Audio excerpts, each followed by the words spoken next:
Hi friends, welcome మన ఉమ్మడి వంటలు ఛానల్కి. ఈరోజు నేను చూపించబోయే రెసిపీ వంకాయ బజ్జీ.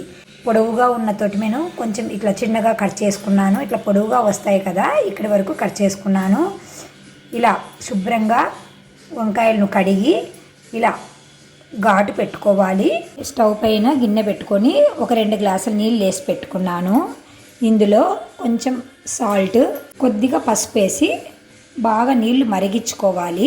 ఈ వంకాయలను తీసుకుపోయి మరుగుతున్న నీటిలో వేయాలి. చూడండి, బాగా మరుగుతున్నాయి. ఇందులో వేసుకొని 2 లేదా 3 నిమిషాలు కొంచెం ఇలా పట్టుకుంటే కాయ మెత్తగా అవుతుంది. అప్పుడు మనం తీసేసుకోవాలి. ఉప్పు పసుపు వేసినందుకు కొంచెం కలర్ వచ్చాయి వాటరు. 2 లేదా 3 నిమిషాలు ఉడికించండి ఈ కాయలను. మనం ఇంతకు లోపల పిండి రెడీ చేసుకుందాము. శనగపిండి వేసుకున్నాను గిన్నెలో. కొంచెం సోడా వేసుకుంటున్నాను. తగినంత ఉప్పు వేసుకోవాలి. వాటర్ వేసుకొని ఉండలు లేకుండా బాగా నీట్గా క్రీమ్ లాగా రావాలి. ఈ ఉండలు ఏమీ ఉండకూడదు. మంచిగా కలుపుకోండి పిండిని. ఈ మోతాదులో కలుపుకోవాలి మనము. కొంచెం వాము వేస్తున్నాను, కొంచెం జీలకర్ర వేస్తున్నాను. వాము ఎందుకు వేస్తానంటే శనగపిండి కొంచెం వాతం అంటారు కదా, అది తగ్గడానికి, డైజెషన్ బాగా అవ్వడానికి అన్నమాట. కొంచెం కొంచెం వేసుకుంటాను నేను. ఈ శనగపిండిలో ఈ వాము ఇది వేసాను కదా, ఒక మారిలా కలుపుకొని తగినంత ఉప్పు వేసుకొని జార్లోనే ఉప్పు మిరప్పొడి వేసాను కదా, ఇందులోనే పచ్చి కొబ్బరి వేసుకుంటున్నాను నేను. పచ్చి కొబ్బరి వద్దు అనుకుంటే ఉప్పు కారము ఉల్లిపాయలు వేసుకోవచ్చు. ఈరోజు నేను ఉపవాసం ఉన్నాను కాబట్టి ఉల్లిపాయలు వేయట్లేదు. దీన్ని మెత్తగా పేస్ట్ చేసుకోవాలి.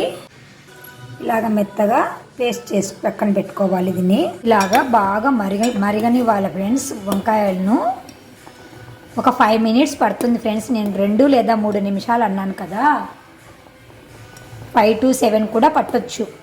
మన వంకాయలు లేతగా ఉంటే త్వరగా ఉడుకుతాయి, ముదురుగా ఉంటే లేటుగా ఉడుకుతాయి ఫ్రెండ్స్. ఓకేనా ఫ్రెండ్స్? ఇంక ఇప్పుడు స్టవ్ ఆపేయాలి. మనకి చూడండి, హాఫ్ బాయిల్ అంటే కొంచెం ఎక్కువ అన్నమాట. మనం ఇలా నొక్కితే కొంచెం మెత్తబడాలి. అప్పుడు మనము ఆఫ్ చేసుకోవచ్చు. ఒక 70% ఉడికించుకోవాలి ఫ్రెండ్స్. ఇప్పుడు వీటిని చల్లారనివ్వాలి.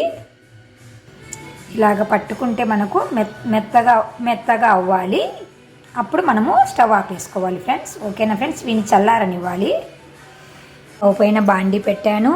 బాండీలో ఆయిల్ వేసాను. ఇది వేడెక్కాక మనము మిక్సీకి పట్టి పెట్టుకున్న కారం ఉంది కదా, అది అందులో నుంచి కొంచెం కొంచెం తీసుకొని ఈ వంకాయలు ఉన్నాయి కదండి, ఇలా ఘాటు పెట్టాం కదా మనము, ఇందులో కూరుకోవాలి ఈ కారాన్ని.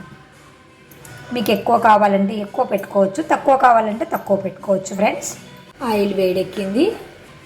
ఇందులో మనం ఇలా కూరుకున్నాం కదా కారాన్ని, ఇలా శనగపిండిలో ముంచేసుకొని ఆయిల్లో డీప్ ఫ్రై చేయాలి. ఇట్లా ఇంకొక వైపుకి టర్న్ చేసుకోవాలి. చిన్నగా జాగ్రత్తగా చేసుకోండి. నూనె చిట్టిందంటే బొబ్బలు వస్తాయి. చాలా జాగ్రత్తగా చేసుకోండి ఫ్రెండ్స్. మంటను కొంచెం మీడియం పెట్టుకోండి. బ్రౌన్ కలర్ వచ్చేంత వరకు వేయించుకోండి ఫ్రెండ్స్. ఇవి కాలేవి ఫ్రెండ్స్. ఇవి తీసేస్తున్నాను. నూనె ఎంత బాగా వంపేసి తీసేయాలి.